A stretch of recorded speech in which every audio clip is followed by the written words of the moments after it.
বিসমিল্লাহির রহমানির রহিম। যারা আমাদের সাথে উপস্থিত হয়েছেন তাদেরকে সালাম এবং শুভেচ্ছা জানিয়ে আমাদের আজকের এই ওয়েবিনার আমরা শুরু করতে যাচ্ছি। তো যেহেতু আজকে আমাদের প্রথম প্রোগ্রাম, সেহেতু এর পিছনে কিছু ব্যাকগ্রাউন্ড আছে, আমরা সেটা দিয়েই আজকে শুরু করতে যাচ্ছি। হয়তো ইন ফিউচারে আমরা আর এই কথাগুলো হয়তো ইন ফিউচারে আর বলবো না।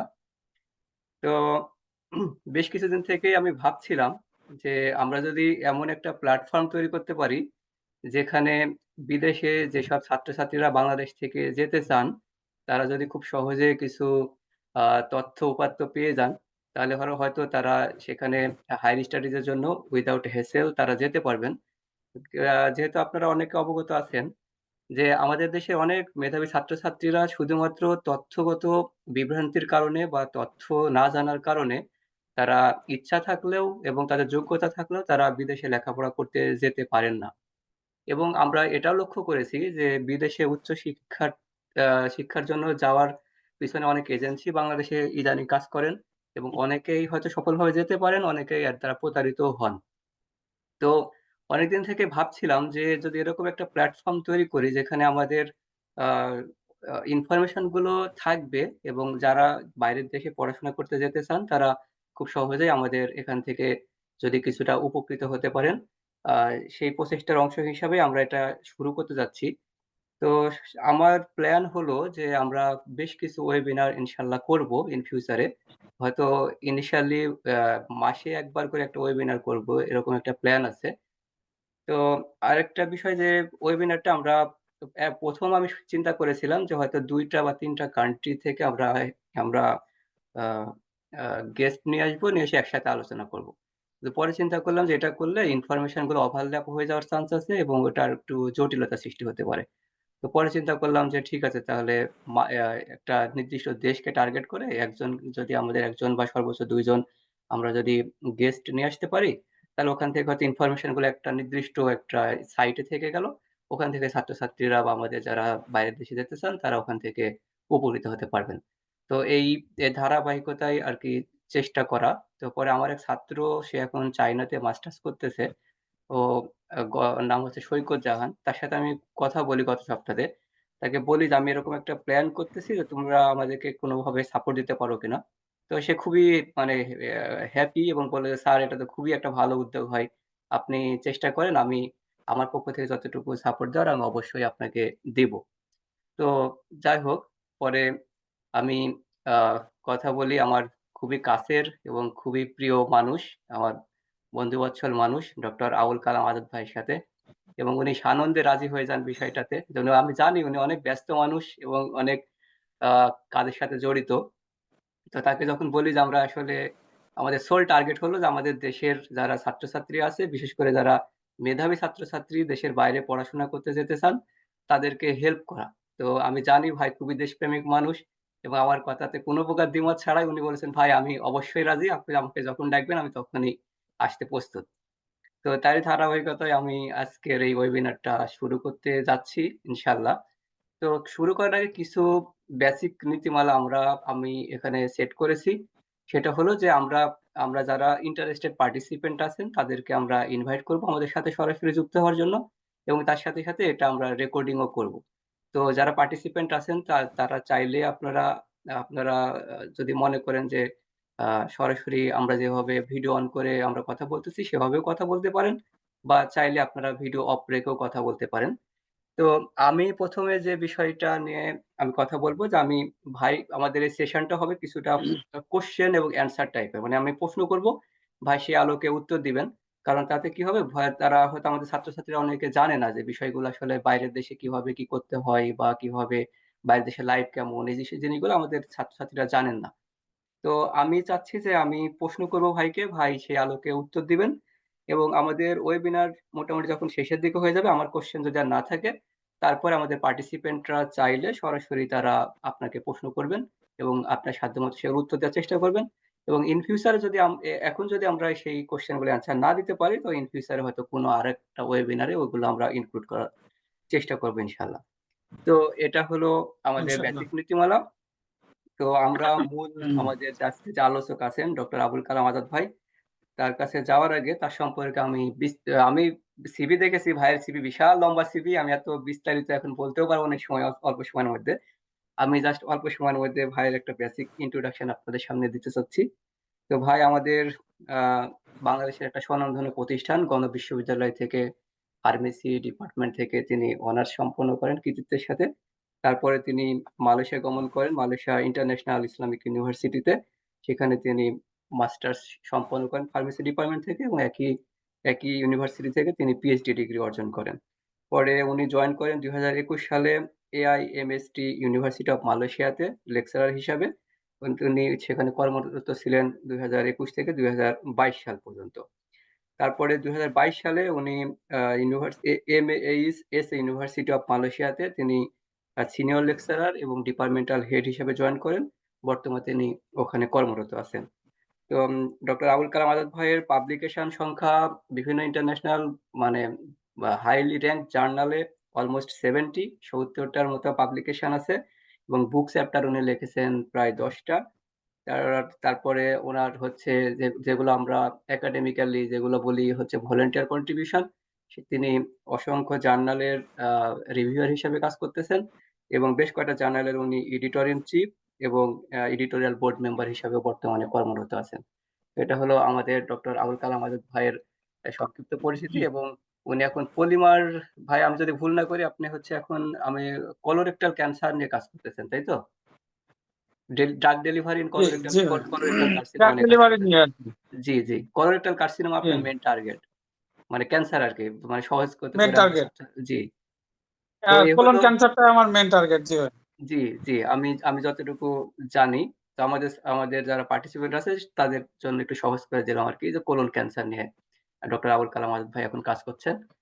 তো ভাই আমরা শুরু করতে চাচ্ছি ইনশাল্লাহ। তো আবুল কালাম আজাদ ভাই, ইনশাল্লাহ, আমাদেরকে বিসমিল্লাহ। প্রথম যে বিষয়টা আমি আপনার কাছে জানতে চাচ্ছি সেগুলো হলো যে আপনি যদি মালয়েশিয়ার হায়ার স্টাডির মানে বর্তমান যে স্ট্যাটাস সেটা যদি আমাদেরকে একটু সংক্ষেপে বলতেন, যে হায়ার স্টাডির মানে ওখানকার এখন বর্তমান স্ট্যাটাসটা কেমন? আহ, আসসালামু আলাইকুম। বিসমিল্লাহির রহমানির রহিম। সবাইকে অসংখ্য ধন্যবাদ আমাদের এই আহ, দিনী কাজের জন্য। সবাই আপনাদের সবার উৎসাহ কামনা করছি, এবং ডক্টর মনিরুজ্জামান ভাইয়ের জন্য দোয়া করবেন আপনারা। তার এই একটা সদকায়ে জারিয়া হিসেবে যে ইনিশিয়েটিভ, সেটাতে শুনে আমি এক বাক্যে রাজি হয়ে গেছি, এবং যত ধরনের সহযোগিতা বা অন্যান্য আনুষঙ্গিক ইনফরমেশন যা লাগে আমি তা দেওয়ার জন্যও ইমিডিয়েটলি রাজি হয়ে গেছি। সেটার জন্য ইভেন এই সময়টায় আমি হয়তো এক্সাম পেপার মার্কিং করার জন্য আমার নির্ধারণ ছিল, কিন্তু তারপরেও আমি সময় দিচ্ছি। আর যেহেতু আমরা বিদেশে আছি, আমরা জানি আসলে আমাদের দেশের প্রতি আমাদের অগাধ মায়া। যারা দেশে আছে হয়তো তারা জানে না এটা। দেশের জন্য আমাদের অনেক মায়া, এবং সেই থেকেই আর কি মনে হয় যে আমাদের কোনো কথা, কোনো তথ্যর মাধ্যমে যদি কেউ একজন মানুষও উপকৃত হয়, তা আমাদের জন্য সেটা একটা সুখের ব্যাপার। তো আশাতে প্রায় 14 বছর। তো এখানকার কালচার, এডুকেশন, এদের সবকিছুই আমার মোটামুটি আমি এটার সাথে অ্যাডাপ্টেড। তো আমার যতটুকু মনে হয় যে বাংলাদেশিদের জন্য মালয়েশিয়াতে কোনো স্টুডেন্ট যদি আসে, সে এটা মানে নিজের বাড়ির মতোই মনে করবে, কারণ এখানে প্রচুর বাংলাদেশিও আছে। আবার খাবারের প্রচুর মিল আমাদের সাথে। সাধারণত যেটা হয়, একটা ইন্টারমিডিয়েট পড়া একজন ছাত্র ছাত্রী যখন দূর দেশে যায়, তখন তার হোমসিক যেটা বলে সেটা হয়, খাবারের অসুবিধা হয়, বাড়ির কথা মনে পড়ে, দেশের মানুষ পায় না, দেখতে পায় না, কথা বলতে পারে না। এই জিনিসগুলা এখানে ওভারকাম করতে পারবে সে উইথিন 1 উইকে। তো আমি এটার আর কি আনুষঙ্গিক দিকগুলো বলছি, যে এখানে আসার জন্য যদি অনেকে আছে যে তাদের ছেলে মেয়েদেরকে দেশের হয়তো অনেক সময় ভালো ইউনিভার্সিটিতে চান্স পায় না। আমাদের দেশে যেহেতু কম্পিটিশনের একটা ব্যাপার আছে, হ্যাঁ, ছাত্রছাত্রী অনেক কিন্তু বেশি সুযোগ সুবিধার যে তুলনায়। মেধা মেধা থাকার পরেও হয়তো জি, তার মেধা আছে, বাট হয়তো একটা পয়েন্টের জন্য সে এই সুযোগটা পায়নি। জি, সেক্ষেত্রে তারা হয়তো কাঙ্ক্ষিত সাবজেক্টটা পড়তে পারে না, কারণ বাবা মা হিসেবে তাদের একটা আশা থাকে, আবার তার নিজেরও একটা হয়তো আকাঙ্ক্ষা থাকে, একটা এম থাকে। তো সেই হিসেবে এম, মালয়েশিয়া বা অন্য যে কোনো দেশ হোক, তাদের জন্য উন্মুক্ত আছে।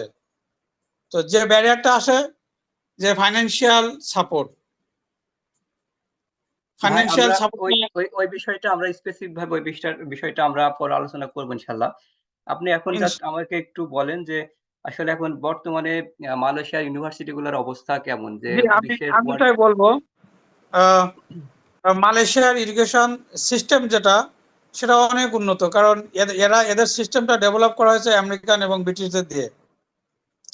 আমেরিকান এবং ব্রিটিশদের দ্বারা এদের এডুকেশন সিস্টেমটা অনেক আগে ডেভেলপ করা, 1980 দশকে। সো এদের ইউনিভার্সিটি গুলো বেসিক্যালি দুই ধরনের। আচ্ছা, একটা ইউনিভার্সিটি, একটা একটা স্টেজে ধরুন এ গ্রেড যে ইউনিভার্সিটি গুলো, এগুলোকে এরা বলে আরইউ ইউনিভার্সিটি, রিসার্চ ইউনিভার্সিটি।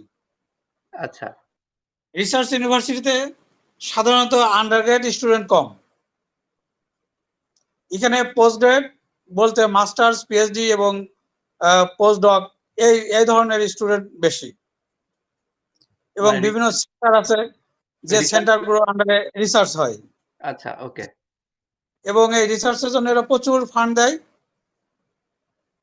আর এক ধরনের ইউনিভার্সিটি আছে যেখানে রিসার্চ প্লাস আন্ডার গ্রাজুয়েট স্টাডিটা সমান তালে হয়। আচ্ছা, তো ওভারঅল মালয়েশিয়ার প্রত্যেকটা ইউনিভার্সিটি অলমোস্ট 19 গভর্নমেন্ট ইউনিভার্সিটি এখানে, এবং এই 19 ইউনিভার্সিটি ওয়ার্ল্ড র্যাঙ্কিং আছে। ও, সবচেয়ে গুড। আনন্দের বিষয় হলো, আচ্ছা, এবং ভেরি গুড। এখানে প্রায় 10টার মতো ইউনিভার্সিটি আছে উইথিন 300। আচ্ছা, আচ্ছা, আচ্ছা, উইদিন 300 এর ভিতরে, মানে ওয়ার্ল্ড র্যাঙ্ক 300 এর ভিতরে মালয়েশিয়ার প্রায় 10টি ইউনিভার্সিটি আছে। 10টি ইউনিভার্সিটি আছে, এবং 19 এই 19টা ইউনিভার্সিটিটাই এইখানে আপনার র্যাঙ্কিং আছে, হয়তো উইথিন 500, 600 এমন। এবং ওইটা হয়তো আশা করি এশিয়ান ইউনিভার্সিটি র্যাঙ্কিং এর ভিতরে অনেক হাই হবে অবশ্যই সেগুলো। অনেক হাই, এশিয়ান র্যাঙ্কিং ইউনিভার্সিটি 20-র ভিতরে আছে, হুম। উইথিন 20-র ভিতরে আছে। ইউনিভার্সিটি মালায়া আছে, এদের ন্যাশনাল ইউনিভার্সিটি অফ মালয়েশিয়া যেটা, হ্যাঁ, হ্যাঁ। University science Malaysia. তো এখানে আমাদের দেশের মতোই, যেমন ইউনিভার্সিটি সায়েন্স মালয়েশিয়া যেটা, সেটা আসলে মেনলি ফোকাস করে সায়েন্স সাবজেক্ট যেগুলো। আবার একটা ইউনিভার্সিটি আছে ইউটিএম, ইউনিভার্সিটি টেকনোলজি মালয়েশিয়া, আমাদের দেশে বুয়েটের মতোই। আচ্ছা, আচ্ছা, ওখানে আর কি মেনলি ইঞ্জিনিয়ারিং সাবজেক্ট গুলো ওরা বেশি ফোকাস করে। ওকে। ভাই আমি জাস্ট আরেকটা কোশ্চেন, যেহেতু এর সাথে চলে আসলো অ্যাসোসিয়েট, একটা কোশ্চেন করতে চাচ্ছি। সেটা হলো যে আপনি বললেন যে এখানে আন্ডার গ্রেড করার জন্য তো বাংলাদেশের থেকে যেসব ছাত্রছাত্রীরা যদি মালয়েশিয়াতে আন্ডার গ্রেড পড়তে আসতে চান যদি, তাহলে তাদের ক্ষেত্রে কোনো ধরনের সুযোগ সুবিধা বা কি ধরনের সুযোগ সুবিধা মালয়েশিয়াতে আছে? আমরা তো সাধারণত বাংলাদেশ থেকে মাস্টার্স শেষ করে বা মাস্টার্স করার জন্য সাধারণত দেশের বাইরে যাই।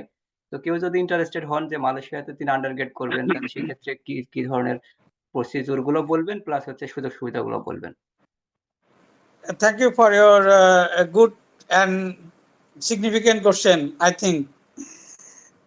এটার জন্য ভাই, মালয়েশিয়াতে আন্ডারগ্রেড পড়ার জন্য দুইটা স্কলারশিপ আছে। একটা হলো মালয়েশিয়ান ইন্টারন্যাশনাল স্কলারশিপ, এটা বলে MIS। আচ্ছা, আর একটা আছে Commonwealth scholarship. Commonwealth scholarship Bangladesh থেকে অ্যাপ্লাই করে আসতে হবে এমন না, এই মালয়েশিয়া থেকেই অ্যাপ্লাই করতে পারবে। তো এই দুইটা স্কলারশিপ পাওয়ার পূর্ব দুইটা শর্ত আছে মেন। একটা হলো আপনার IELTS লাগবে মিনিমাম 6.5, আর একটা লাগবে আপনার অফার লেটার। অফার লেটারটা কি মালয়েশিয়ান কোনো ইউনিভার্সিটি থেকে আসতে হবে, তাই তো? জি, অবশ্যই মালয়েশিয়ান কোনো ইউনিভার্সিটি থেকেই হতে হবে। আচ্ছা, তো অফার সেক্ষেত্রে। লেটার পাইতে, অফার জি, লেটারটা পাইতে কোনো অসুবিধা নাই। এখানে নির্দিষ্ট একটা অ্যাপ্লিকেশন ফি আছে, রিজনেবল। ওই ফি দিলে সাধারণত মোটামুটি যোগ্যতা থাকলে অফার লেটার পেতে পারে। ধরেন সায়েন্সের সাবজেক্টগুলোতে যদি কেউ এ গ্রেড থাকে 3.5 প্লাস তাহলেই আচ্ছা পায়। আচ্ছা আচ্ছা আচ্ছা ওকে। তো আমি আর আরেকটা, তাছাড়া হ্যাঁ ভাই তাছাড়া আপনি লোকাল কন্টিনিউ করেন। ইউনিভার্সিটির কিছু স্কলারশিপ আছে, সেটা হলো যদি কেউ ডিন লিস্টেড হয়। ডিন ফার্স্ট লিস্টেড সেমিস্টার কারা হতে আপনাকে পারে? জি জি ভাই, ডিন হ্যাঁ ওটা লিস্টেড হতে বলছিলেন। হলে আপনাকে সিজিপিএ তে ফাইট করতে হবে আর কি। Out of 5। মিনিমাম 3.75 হলে ডিন লিস্টে থাকে সাধারণত। ওকে। তো আমি আরেকটা জিনিস জানতে চাচ্ছিলাম যে ওখানে যারা হচ্ছে আন্ডার গ্রেড করতে যাবে তারা যদি স্কলারশিপ, তো যারা পাবে তারা তো ফুল ফান্ডেড স্কলারশিপ পাবে, তাদের তো জি ওখানে টিউশন ফি ওয়েভার পাবে নিশ্চয়ই, তাই না? ওই টিউশন ফি দিতে হবে না? জি কমপ্লিটলি ওয়েভার পাবে, টিউশন ফি প্লাস হোস্টেল ফি। হোস্টেল ফি ওয়েভার পাবেন। এবং জি তাদেরকে কি লাইভলিহুড, মানে আমাদের যেটা দৈনন্দিন জীবনের যে প্রয়োজনীয়, যে যে খাবার খরচ বা ফর এক্সাম্পল মেডিসিন, চিকিৎসা, এগুলোর জন্য কি গভর্নমেন্ট কিছু আরো সারপ্লাস কিছু দিবেন? যদি এক্সট্রা কিছু? এমআইএস পায়, যদি কেউ এমআইএস পায় তাহলে সে মান্থলি একটা ভালো অ্যামাউন্ট স্টাইপেন্ড পাবে, যেটা সে জমাইতেও পারবে সে টাকা থেকে।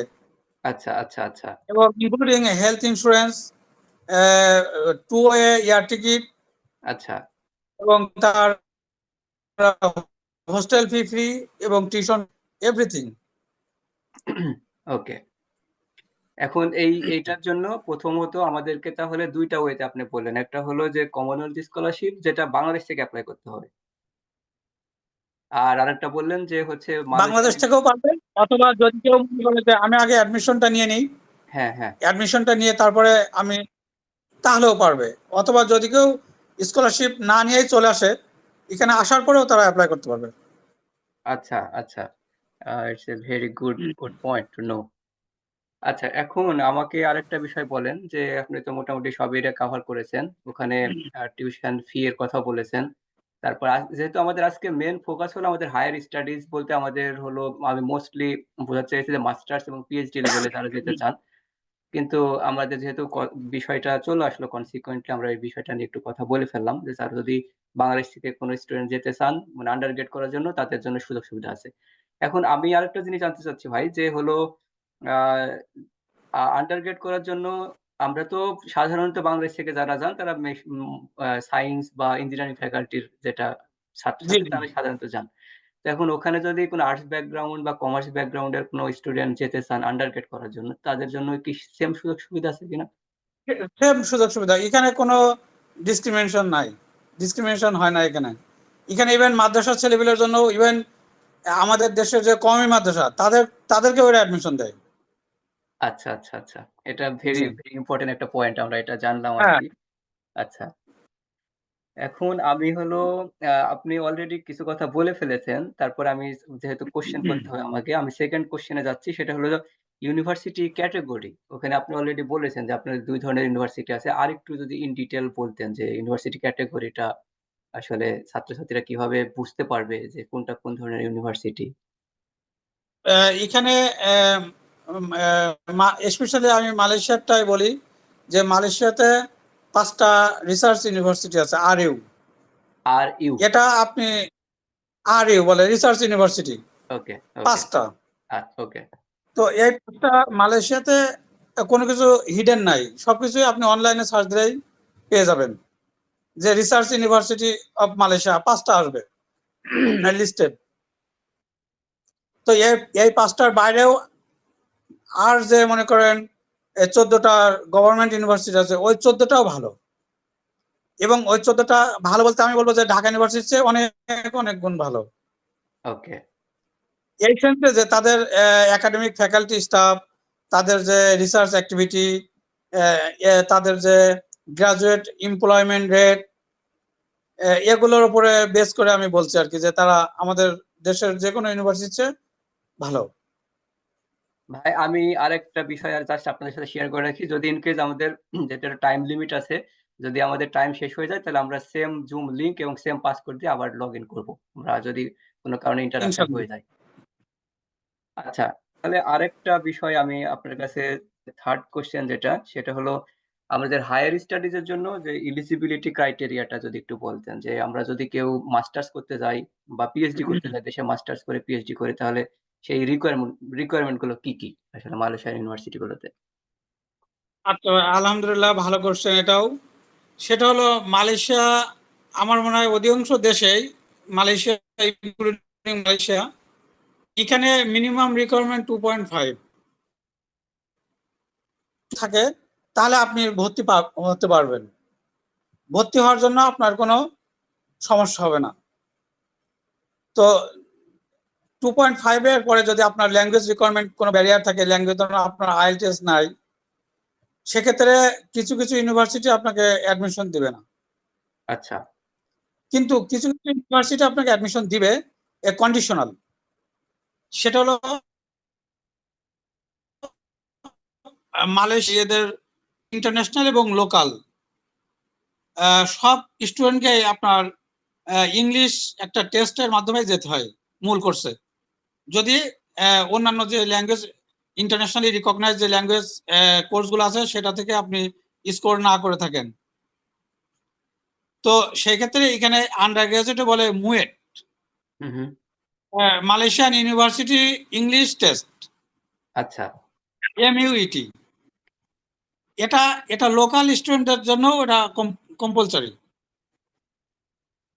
আর ফরেনারদের জন্য আছে, এখানে বলে EPT, ইংলিশ প্রফিসিয়েন্সি টেস্ট।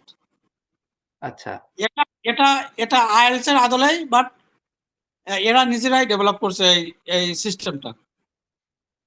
তার মানে ওইটা আমাদের এই ছাত্রছাত্রীরা যদি মালয়েশিয়াতে অ্যাডমিশন নেওয়ার পরে ওই টেস্ট গুলো দিতে হবে, মানে নট বিফোর দ্যাট, তাই তো? মানে ভর্তি হওয়ার আগে না? কিছু কিছু ইউনিভার্সিটি বিফোর আপনার লাগবে না, অ্যাডমিশন পেয়ে যাবে, এখানে আসতে পারবে, ভিসা পাবে, কিন্তু মূল কোর্সে যাওয়ার আগে তাকে ওইটা পাস করে তারপরে মূল কোর্সে যেতে হবে। আচ্ছা, আচ্ছা, ঠিক আছে। এই জিনিসটা বুঝতে পেরেছি। এখন আমার আরেকটা কোশ্চেন হলো যে অ্যাপ্লিকেশন প্রসিডিউর সম্পর্কে একটু বলেন, যে কিভাবে অ্যাপ্লিকেশন করতে হবে বা কিভাবে মানে ইন ডিটেইল অ্যাপ্লিকেশন প্রসেসটা বলেন। মানে বোথ সবাই, আন্ডার গ্রেড এবং হচ্ছে। এটাতে আমাকে একটু সময় দেন, আমি আচ্ছা, একেবারে আচ্ছা। তুলে দেবো, কারণ যেহেতু আমাদের কথার মাধ্যমে যাতে তারা সহজে অ্যাক্সেস করতে পারে জি, জি, ওয়েবসাইট জি। গুলা। অবশ্যই, অবশ্যই। আমাদের ৭ মিনিট দেখাচ্ছে, এখানে সময় আছে এখনো। তো এই ৭ মিনিটে তাহলে অ্যাপ্লিকেশন প্রসেসটা আপনি পরে বলবেন ইনশাআল্লাহ। ইনশাল্লাহ। আপনি তার তাহলে আগে আমাকে, জি, আমাকে তাহলে একটা মানে অ্যাসোসিয়েট একটা কোশ্চেনের অ্যান্সার দেন। সেটা হলো মালয়েশিয়াতে লাইভলিহুড মানে ওই জীবন, মানে আমাদের মানে দৈনন্দিন জীবনযাপনের জন্য যে প্রয়োজনীয় খরচপাতি, এটা কেমন একটু বলেন? আচ্ছা বলি, আমি আমি আগে খরচটাই বলে দিই, যেহেতু এটা জি, সংক্ষেপে বলা জি, যাবে। জি, জি, জি। এটাই জানতে চাচ্ছি। ঢাকা কম। মানে ঢাকাতে একটা ছাত্র যদি হোস্টেলে থাকে, মানে তার যে থাকা এবং খাওয়ার যে খরচ, তার চেয়ে মালয়েশিয়া কুয়ালালামপুরে অনেক কম। আচ্ছা, আচ্ছা। আচ্ছা ভাই, তাহলে আমি অ্যাডমিশনের জন্য যে প্রসেস গুলো সেটা আমি বলি একটু সংক্ষেপে। অ্যাডমিশন আমাদের ৬ সেটা হলো মিনিট আছে। জি, ওই ৬ মিনিটে যদি শেষ হবে না সম্ভবত। আচ্ছা, তাহলে আমি জাস্ট আমি। অ্যাডমিশনের আমি বলে দিতে পারবো এই 6 মিনিটে।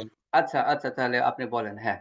প্রথম প্রথমে যদি কোনো ছাত্র তার ভর্তির জন্য বিদেশ মালয়েশিয়াকে চুজ করে সে নিজে বা ফ্যামিলির মাধ্যমে, তাকে প্রথমে আগে চুজ করতে হবে সে কোন সাবজেক্টে পড়বে। ওকে। কারণ ইউনিভার্সিটি একটা একটা সাবজেক্টের জন্য বিখ্যাত। আচ্ছা, আচ্ছা। কোনো ইউনিভার্সিটি সব সাবজেক্টে, না, এটা হয় না কখনো। মনে করেন জি, তো যদি কেউ মনে করেন যে ইঞ্জিনিয়ারিং পড়তে চায়, তাহলে তাকে মালয়েশিয়াতে তাকে চুজ করতে হবে UTM, ইউনিভার্সিটি টেকনোলজি মালয়েশিয়া। যদি সোশ্যাল সায়েন্স যদি পড়তে চায়, তাহলে তাকে চুজ করতে হবে ন্যাশনাল ইউনিভার্সিটি অফ মালয়েশিয়া। যদি কেউ সায়েন্স বা মেডিকেল বা অন্যান্য যেমন ল এগুলো পড়তে চায়, তাহলে তাকে চুজ করতে হবে ইউনিভার্সিটি মালায়া। আচ্ছা। যদি আবার কেউ ফার্মেসি বা কেউ মেডিসিন পড়তে চায়, ফিজিওথেরাপি, ডেন্টিস্ট্রি, তাহলে তাকে চুজ করতে হবে ইউনিভার্সিটি সায়েন্স মালয়েশিয়া। ওকে। তো সেক্ষেত্রে একটা স্বতন্ত্র ইউনিভার্সিটি যেটা ইন্টারন্যাশনাল ইসলামিক ইউনিভার্সিটি যেটা হুম, হুম। এটা এটা জন্য ভালো। সব সাবজেক্টের জন্য ভালো। এটা আপনি পড়েছেন তাই সব সাবজেক্টের জন্য ভালো। সব সাবজেক্টের জন্য এটা মোটামুটি ভালো এই জন্য কারণ কনসিডারেবলি ইসলামিক কনসেপ্ট থেকে আমি বলছি যে যে অন্যান্য ইউনিভার্সিটিগুলা কিছুটা সিকুলার, কিন্তু ইন্টারন্যাশনাল ইসলামিক ইউনিভার্সিটি খুবই মডার্ন এবং ইসলামিক। আচ্ছা, তো প্রথমে তাকে চুজ করতে হবে সাবজেক্ট এবং সাবজেক্ট অনুসারে ইউনিভার্সিটি। সেকেন্ডলি যে ইউনিভার্সিটি চুজ করবে ওই ইউনিভার্সিটির ওয়েবসাইটে যেতে হবে। যদি সে আন্ডার গ্রেডে পড়ে তাহলে তার সুপারভাইজার চুজ করার দরকার নাই, ওকে, জাস্ট ফ্যাকাল্টিতে চুজ করে ডাইরেক্ট ওই ইউনিভার্সিটির ওয়েবসাইটে খুব সুন্দর করে, এদের ওয়েবসাইট গুলো খুবই সুন্দর, মানে ইজিলি আপনি স্টেপ বাই স্টেপ অ্যাপ্লিকেশন নিজে নিজেই করতে পারবেন। ওকে, তো রিকোয়ার্ড ডকুমেন্ট গুলো আপলোড করে আপনি সাবমিট করে দিলেই এরা খুবই দ্রুত রেসপন্স করবে আপনাকে। ওকে, উইথিন উইথিন 2 উইকস আপনি অফার লেটার পেয়ে যাবেন। ওকে, ওকে। আচ্ছা, সেই অফার লেটার পাওয়ার পরে তো মাস্টার্স জি ভাই আপনি আপনি আপনি শেষ করেন। জি হ্যাঁ। বলেন। না, আপনি শেষ করেন। মাস্টার্স এর কি যেন বলতে হ্যাঁ, চাচ্ছিলেন? পিএইচডির ক্ষেত্রে যেটা, সেটা অবশ্যই আপনার সুপারভাইজার চুজ করতে হবে ইউনিভার্সিটির ওয়েবসাইটে। সেটা হলো based on your research interest. Of course, of course. জি। তো সেই ক্ষেত্রে সুপারভাইজারের ব্যাকগ্রাউন্ডটা দেখা উচিত যে সুপারভাইজার খুব অ্যাক্টিভ কিনা, রিসেন্ট পাবলিকেশন গুলো তার দেখা উচিত। তো সেই হিসেবে তার অ্যাপ্রোচ করলে, তো সাধারণত ফান্ড থাকলে সে স্টুডেন্ট নিবে, ফান্ড না থাকলেও স্টুডেন্ট নিবে যদি আপনি সেলফ স্পন্সর হয়ে থাকেন। আচ্ছা, এখন এই যে বিষয়টা সেলফ স্পন্সরশিপ এর বিষয়টা যখন আসলো, তখন আমি আরেকটা কোয়েশ্চেন করছি যে মানে আমি যদি সেলফ ফিন্যান্স এ পড়তে যেতে চাই মালয়েশিয়াতে, তাহলে আমার আন্ডার গ্রেডের খরচ কেমন হবে? বা মানে আমাদের জীবনযাপনের খরচ তো সবারই অলমোস্ট সেম। জাস্ট হচ্ছে টিউশন ফি যদি আমি ওয়েভার না পাই কোনো কারণে, তাহলে আমার আন্ডার গ্রেডের আ সাবজেক্ট ওয়াইজ খরচ কেমন হতে পারে এবং মাস্টার্স এবং পিএইচডি এর ক্ষেত্রে খরচ কেমন হতে পারে? আন্ডারগ্রেডে এটাও ইউনিভার্সিটি এবং কোর্স অনুসারে, যদি কেউ মেডিকেল বা ডেন্টিস্ট্রি বা ফার্মেসি পড়তে চায় তাহলে খরচ অনেক বেশি। আচ্ছা, তো মিনিমাম আপনার রিঙ্গিটে 160K 160K per year? Around, no, total. ও টোটাল। Okay, okay. আর ওদের সিস্টেমটা কি? ওদের সেমিস্টার ওয়াইজ ওদেরকে আপনার ওই টিউশন ফিটা দিতে হয় না ইয়ারলি দিতে হয়?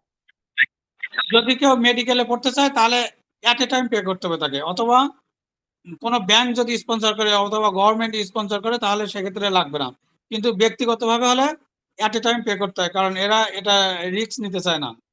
হুম। আর আ বাদে অন্য সাবজেক্ট গুলা টিউশন ফি ধরেন বাংলাদেশের নর্থ সাউথের মতোই। আচ্ছা। তাহলে মোটামুটি আমাদের বাংলাদেশ থেকে যদি কেউ যেতে চান মানে আন্ডার আমি গ্রেড একটা এর জন্য তাহলে মানে নর্থ সাউথে পড়তে তার যেমন খরচ হবে, এখানে পড়তে হয়তো তার চেয়ে কম খরচ হবে। আচ্ছা। মানে জি। ওই মেডিকেলে আমাদের দেশে তো যারা প্রাইভেট মেডিকেল কলেজগুলোতে পড়েন তাদের তো একটা হিউজ অ্যামাউন্ট দিতে হয়। তো সেই তুলনায় কি মালয়েশিয়া কি অলমোস্ট সিমিলার হবে না তার চেয়ে বেশি হবে? মালয়েশিয়ার মেডিকেল কলেজে যদি কেউ পড়তে চায়, ডাক্তারি পড়তে মেডিকেলের সাবজেক্টে একটু বাংলাদেশের চেয়ে বেশি হবে ভাই। বেশি হবে? বেশি বলতে ধরেন বাংলাদেশ মেডিকেলে যদি কেউ পড়ে যে খরচ, ধরেন হুম। ওরকম খরচ হ্যাঁ, বাংলাদেশেও তো বিভিন্ন মেডিকেল কলেজ অনুযায়ী খরচের পরিমাণ কম বেশি হয়। তো আমরা অলমোস্ট টাইম 1 মিনিটস আছে। আমরা হলো তারপর 1 মিনিট পরে কেটে গেলে আমরা আবার নতুনভাবে জয়েন করব। তারপরে ভাইয়ের সাথে আরো অনেক বিষয় আলোচনার বিষয় আছে। আপনারা আমাদের সাথেই থাকেন। আর বিষয় রয়েছে যেগুলো আসলে অনেকের জন্য খুবই ইন্টারেস্টিং হবে। কারণ আহ, বাইরে পড়তে আসা মানে তো শুধু পড়ালেখা না, না, আনুষঙ্গিক জীবন,